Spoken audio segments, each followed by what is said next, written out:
voyez cet iPhone? C'est un ovni. Autonomie pas terrible, un seul haut-parleur, un seul appareil photo, et pourtant il coûte 1229 €. L'iPhone Air porte bien son nom tellement il est léger sur le papier. Le 17 classique est moins cher et fait presque la même chose, et pour 100 € de plus, le 17 Pro arrive avec plus de puissance et un meilleur bloc photo. Alors pourquoi Apple sort ce modèle qui n'a aucun sens? La réponse est qu'il cache un secret technique qui explique tout, sa finesse, son design radical, et surtout il cache le futur de l'iPhone. Mais avant de vous le révéler, il faut comprendre la logique derrière toute la gamme, parce qu'Apple n'a pas seulement sorti un iPhone Air, elle a redessiné toute sa famille d'iPhone. L'iPhone 17 cette année, c'est sûrement le meilleur choix. Pourquoi? Parce qu'il récupère enfin des features longtemps réservées au haut de gamme, comme l'écran ProMotion à 100 Hz ou encore l'Always On Display. Il intègre le nouveau Ceramic Shield 2 à l'avant pour une meilleure résistance aux rayures, bon, même si on a vu que c'était pas trop ça, et côté photo, il garde 2 capteurs, ce qui est largement suffisant pour la plupart des gens. L'autonomie est très bonne, la nouvelle puce A19 explose déjà tous les benchmarks, et cerise sur le gâteau, il embarque aussi la caméra avant Center Stage qu'Apple aurait pu réserver aux pros. Derrière cette caméra se cache un capteur carré qui permet de faire des selfies de groupe sans mettre son iPhone en mode paysage, ce qui peut être assez pratique dans certaines situations. Sans oublier la fonction double capture qui offre la possibilité de filmer avec la caméra avant et arrière en même temps. Bref, complet, équilibré et surtout au bon prix. Le 17 classique, c'est l'iPhone le plus rationnel cette année. Et puis il y a l'iPhone 17 Pro, le tank de la gamme. Plus massif, plus lourd mais assumé. Nouveau design unibody en aluminium, chambre à vapeur pour calmer la surchauffe de la surpuissante puce A19 Pro, bloc photo monstrueux comprenant 3 capteurs de 48 mégapixels avec objectif grand angle, ultra grand angle et téléobjectif incluant un zoom optique x8,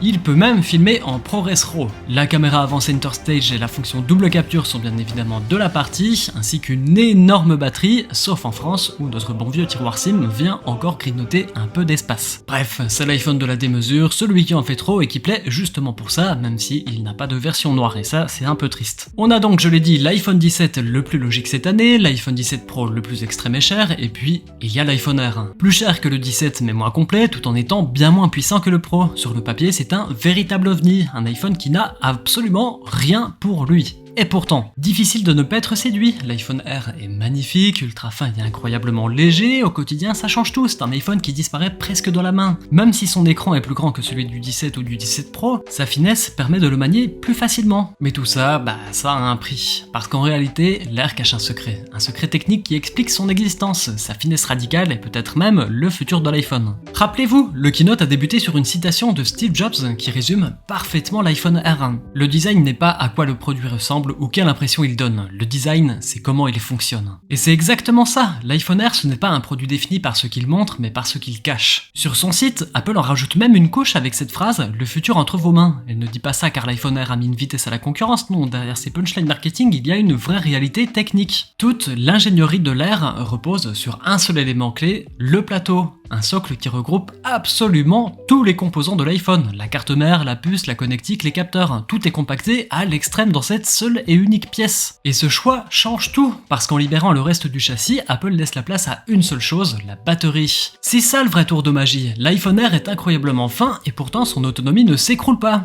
Toute la conception tourne autour de ce plateau et de la batterie qui l'entoure. Mais évidemment, cette miniaturisation a un prix et c'est l'unique capteur photo qui le paye. Donc oui, l'iPhone Air est critiquable, mais derrière ses faiblesses apparentes, il cache sans doute l'une des plus grosses prouesses d'ingénierie qu'Apple ait jamais faites. Un iPhone qui n'existe pas pour ce qu'il a, mais pour ce qu'il permet. Et c'est là que ça devient intéressant, parce que ce plateau, ce n'est pas juste une prouesse d'ingénierie pour rendre l'iPhone plus fin, c'est une pièce posée sur l'échiquier d'Apple. Une première étape dans une stratégie beaucoup plus grande. Selon Mark Gurman de Bloomberg, qui se trompe rarement dans ses prédictions, Apple est en train de lancer un cycle de transformation sur 3 ans. 3 ans qui devrait aboutir en 2027 pour les 20 ans de l'iPhone. Et là, on parle d'un vrai bol d'air frais, d'une révolution, une vraie comme il n'y a pas eu depuis l'iPhone 10. La première étape, on y est actuellement avec l'iPhone Air, le plus fin de l'histoire avec seulement 5,6 mm pour 165 grammes. Une annonce qui rappelle le choc du MacBook Air en 2008. À l'époque, Steve Jobs l'avait dévoilé en le sortant d'une simple enveloppe. On avait alors découvert un ordinateur complet, mais plus fin que tout ce qu'on avait vu auparavant.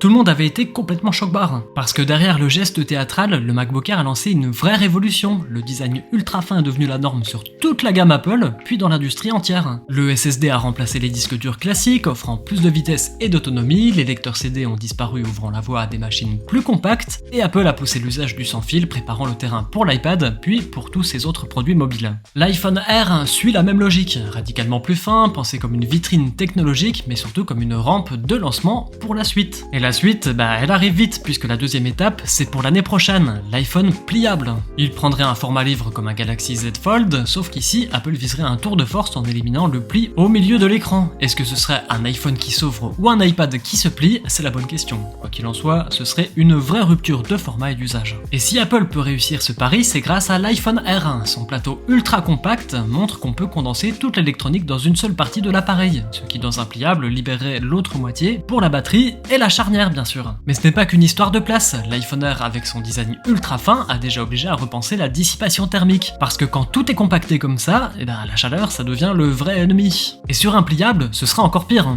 Et oui, il y a moins d'espace pour la dissiper, un écran flexible bien plus fragile face à la chaleur, et des batteries séparées de chaque côté. Bref, l'air sert déjà à 2 terrains d'expérimentation à Apple pour ce défi-là, et bien sûr il y a aussi le côté psychologique, avec l'air Apple habitue déjà ses clients à payer plus cher pour un design, même si ça veut dire accepter ses compromis. Et un iPhone pliable, c'est exactement ça, plus cher, plus lourd, sans Face ID et peut-être avec un bloc photo un peu moins ambitieux ou une autonomie en tout cas un peu plus réduite. Et en échange, un design et un format totalement inédit. Et puis arrive 2027, l'iPhone 20, l'iPhone anniversaire pour les 20 ans du produit et les 10 ans de l'iPhone 10. Ici on ne parle plus de finesse ou de pliable, on parle de réinvention totale. Selon Mark Gurman, Apple préparait un modèle entièrement en verre, sans bordure, sans cadre métallique, presque transparent. Un design pensé pour disparaître presque entre nos mains, l'iPhone ne serait plus un objet qu'on observe, mais un pur espace visuel qu'on manipule. Et ce n'est pas un hasard si Apple prépare déjà le terrain. Le fameux Liquid Glass qu'on retrouve dans tous ses systèmes désormais n'est pas juste un effet esthétique, c'est un nouveau langage visuel, une manière d'habituer les utilisateurs à des interfaces plus fluides, plus immersives, et demain à des interfaces spatiales. Parce que cette miniaturisation et cette disparition progressive de l'objet ouvrent la voie à ce qui vient après. Des lunettes connectées, une évolution naturelle du Vision Pro mais au format quotidien, l'aboutissement de la vision d'Apple, un monde où l'écran n'est plus un appareil que tu tiens mais un espace qui t'entoure. Bref, en 2027, l'iPhone ne serait pas seulement un smartphone réinventé, ce serait le point final d'une ère et surtout le point de départ d'une autre. Au fond, cette génération d'iPhone n'est peut-être pas la plus spectaculaire, mais elle est sans doute la plus stratégique, parce que derrière un R critiqué pour ses compromis, il y a une direction, un plan. Le plateau n'est pas qu'une prouesse technique, c'est le premier domino d'une transformation qui mènera au pliable, puis à l'iPhone 20 et peut-être même à la disparition de l'iPhone tel qu'on le connaît. En conclusion, on peut dire que l'iPhone R, c'est un peu un paradoxe, un produit qui semble vide mais qui en réalité contient l'avenir. Merci à tous d'avoir regardé la vidéo jusqu'au bout, j'espère qu'elle vous a plu. Ça fait du bien de revenir ici après une longue pause, j'ai eu pas mal de boulot et c'est compliqué de tout gérer, mais pour le soutien, vous pouvez toujours vous abonner et mettre un pouce, ça me ferait bien plaisir et c'est gratuit en plus, donc n'hésitez franchement pas. On se dit à la prochaine, ciao!